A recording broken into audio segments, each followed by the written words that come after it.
Welcome back, YouTube, to Icychap's Edge. I'm here in the woods with John Riley from Bushcraft Bums. Hi. Basically, what you're looking at is my favorite large fixed blade survival knife. I've done a review of it in the past, actually 2 reviews. This is the Cold Steel Trailmaster. You're looking at the custom sheath I had made by Red Hill Sheets. I took off the thigh rig, but the Kydex is still obviously my favorite carry method. So, I just wanted to show you really quickly the modifications that I had done by Justin Gingrich of Ranger Knives. Number 1, I had him chop off the top of that hilt, and number 2 is I had him add a couple rows of jimping. Now the jimping, contrary to what some people might believe, is not for my thumb.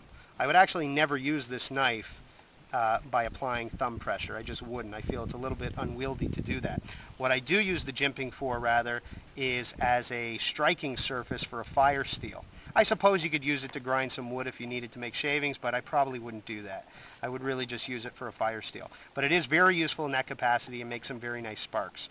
I do like, however, not having that hilt, because I can really choke up on the knife. I don't have to worry about this hilt getting in the way of my fingers, and that allows me to really use the first third of that edge for close-in bushcraft work. I know you might think this knife is too large, but trust me, I have used it for small work, and it is weighted properly that I can really control it. Also, if you're just used to the knife and you enjoy using it, then there's really no reason why a 9-inch blade can't be used for small work.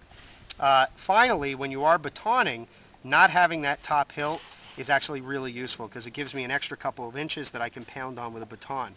But, just to give you a word of caution, if you do that on any regular basis, you'll see that I've actually really damaged the kraton, and it's actually splitting there.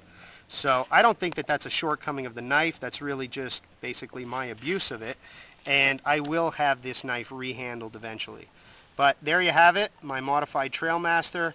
Still my favorite large fixed blade knife. Now I'm actually going to do a brief demonstration. I'll do some batoning and show you how effective it is. So let's go to the batoning.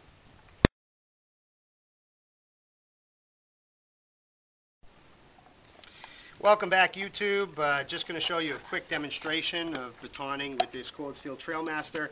This is a piece of that super hard ironwood, right? Mm-hmm. That I showed in a previous video.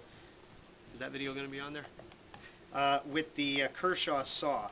And it's already been batoned, but I can still show you how I split it further with this knife.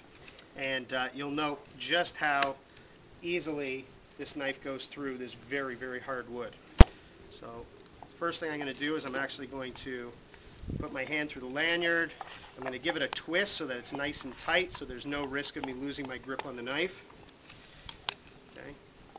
Then I'm going to carefully present my knife to the wood, and then, trying to keep my knife blade as horizontal as possible, I'm just going to pound it down.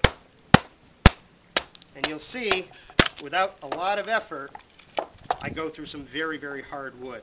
And that's actually for 2 reasons. One, being such a hard wood, it is rather brittle, but also, looking at the knife, it's got a 5/16 of an inch spine and then a full flat grind. So what that means is the knife really acts like a chisel and just wedges its way right through that wood.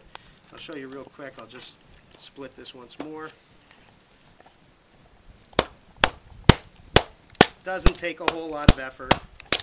Just be consistent, and it goes right through. So there you have it, the Cold Steel Trailmaster, as modified, my favorite large fixed blade survival knife. Just afraid to go against the grain, but don't you be that way if it's in your heart. Force is gonna come to your aid, I swear it.